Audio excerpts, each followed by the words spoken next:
Jay Privman of the Daily Racing Forum, you are at Santa Anita Park right now. Those gorgeous San Gabriel Mountains are behind you. It's a perfect setup for me to nail you and say, why are you going out on this limb for Palace Malice? You're the only pundit I know who's doing that. Reveal. What?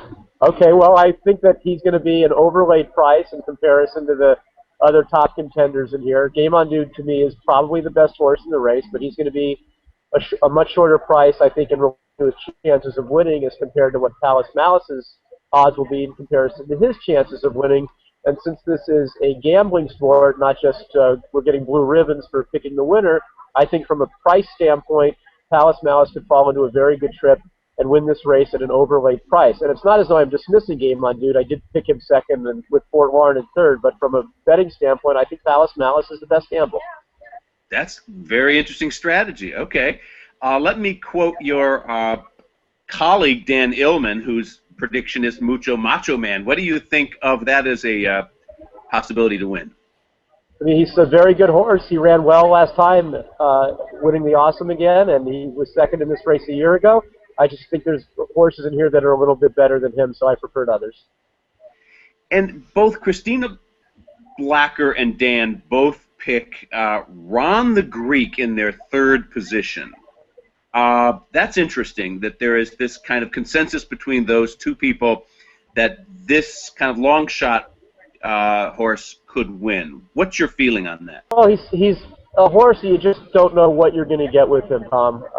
He is a horse who is sensational, and then other times you just don't know if he's going to just sleepwalk around the racetrack. His last race in the Jockey Club Gold Cup was sensational. In fact, he beat my top choice that day, Palace Malice. I just don't know if he can put back-to-back races like that together, which is why I looked elsewhere. Why is everybody saying Game on Dude? Well, you're saying that Palace Malice may be a better betting option, but why are most of the pundits saying that in terms of the actual race leader, that Game on Dude is out front? What is all this love about that horse?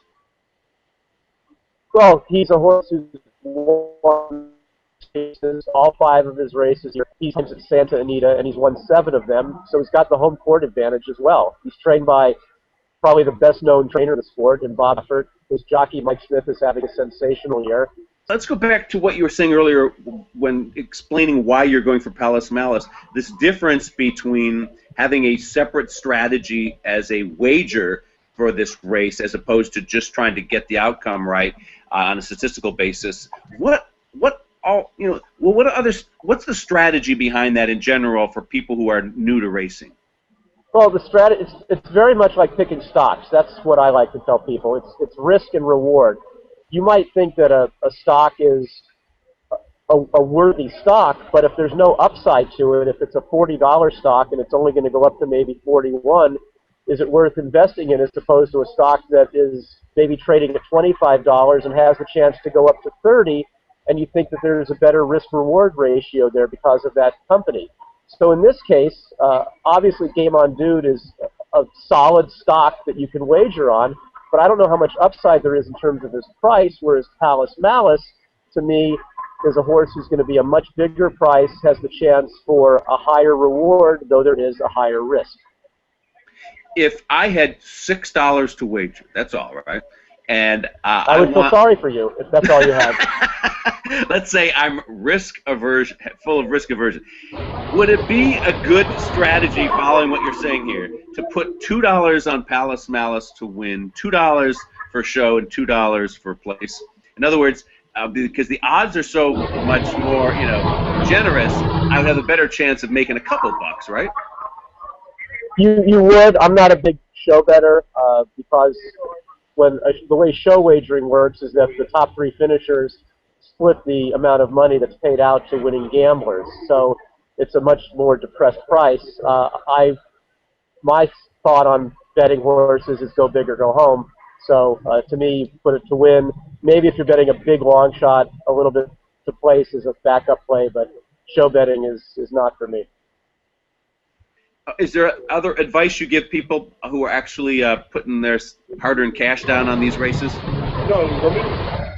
If you're a regular gambler, I think it's a day of great opportunity. If you're someone who plays just once in a while, I think it's fun and pick out a couple horses a race and maybe bet one of them to win and box the top two in an exacta. The nice thing about a day like this is there's so many good horses who are going to be good prices that if you're right once or twice, you're going to be handsomely rewarded for having a good opinion.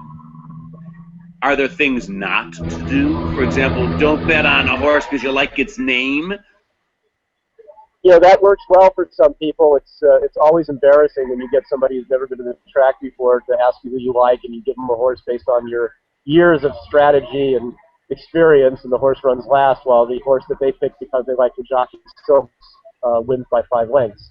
So it's not really my way to go, but I know plenty of people who will probably bet on Palace Malice because they're big fans of the Royal Court or something like that. But I try and evaluate the past performances. The one thing that I wouldn't do is only bet $6 across the board on a horse. That would be my advice. Oh, if you're a wimp like me, it scares me to put cash down.